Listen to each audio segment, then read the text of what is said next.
Hi everyone! In this video we will find equivalent fractions, right fractions with denominators of 16, 56, and 64 that are equivalent to 3/8. It's asking for an equivalent fraction. Equivalent means that it has the same ratio or that it can be equal to one another because of that ratio.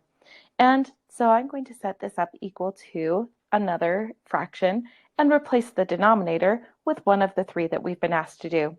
Let's go ahead and start with 16.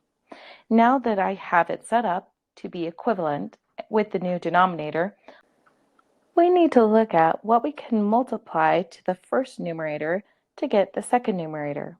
To go from 8 to 16, this is being multiplied by 2.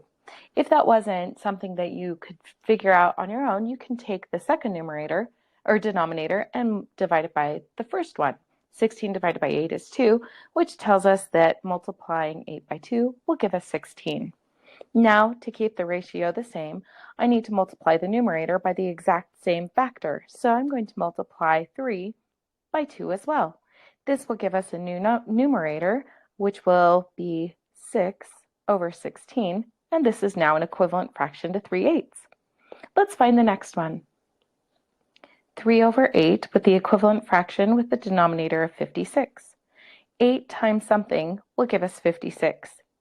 8 times 7 will give us 56. Again, if you weren't sure of that, you can take 56 and divide by 8, and it'll give you the factor of 7. Again, to multiply or to keep the ratio the same, we need to multiply the numerator by the exact same ratio or factor to keep the ratio the same. So we'll do 3 times 7, which gives us a new numerator of 21 that has the same ratio as the original fraction. And for our last one, we'll take 3 over 8 and find the equivalent fraction with a denominator of 64. 8 times 8 is 64, so this is a factor of timesing by 8, which means the numerator also must be multiplied by 8 to give us the new numerator of 8 times 3 is 24. And now we have our equivalent fraction of a denominator of 64 that matches the original of 3/8. And now we're all done.